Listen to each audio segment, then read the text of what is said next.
And when you read it, there's no sense of that sort of time lapse between now and then.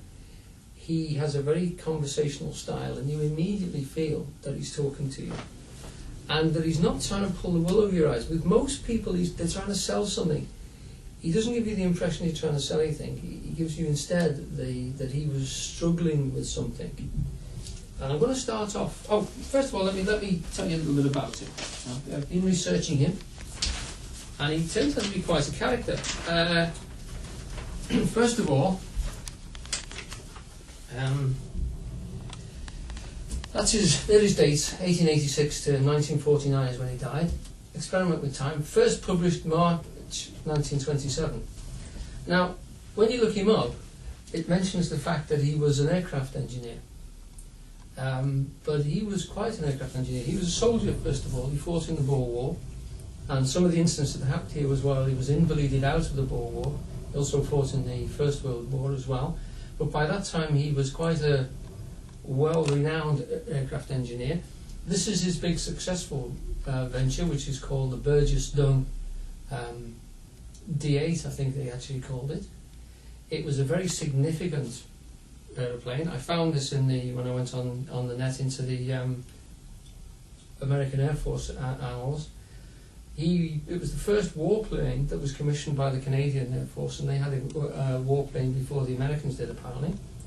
Back in the time when they didn't consider warplanes as warplanes, they were just as reconnaissance, and they wanted something to fly over the trenches, and this is what he came up with as a suggestion. It flew the Channel, landed close to Paris, got slightly damaged and couldn't make the return flight, but it was renowned because it didn't have a fuselage. As you can see, the two there's virtually just an engine and two seats.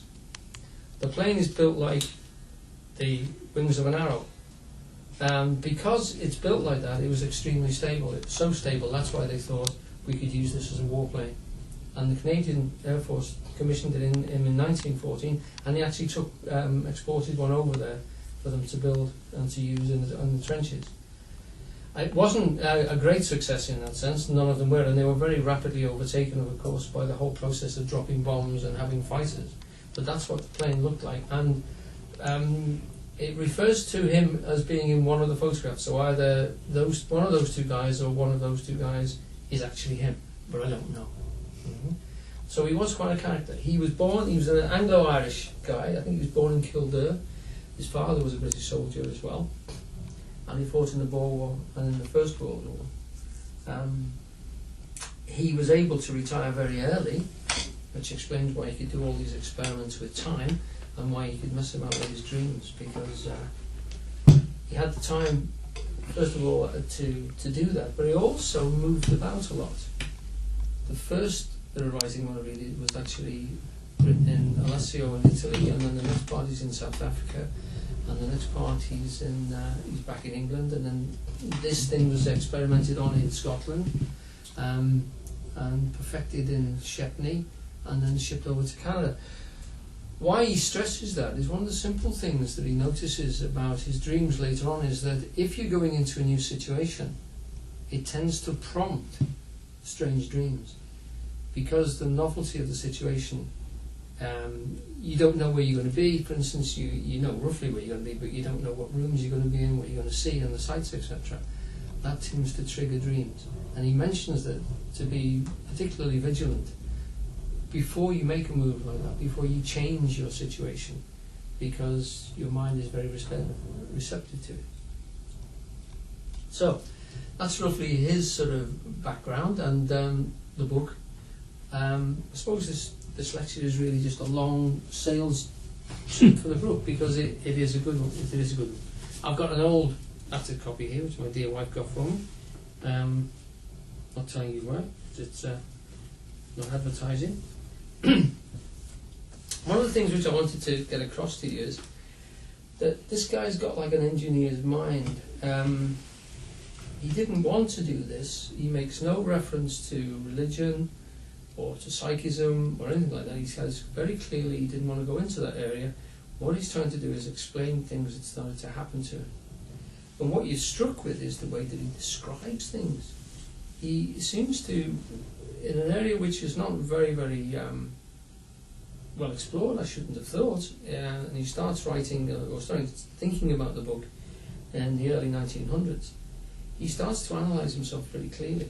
I'll just give you a sort of example of the sort of things he sort of says to you. Images. Now, talking about images, picture yourself a room which you remember. There's no doubt that you are observing a visual presentation, a mental picture.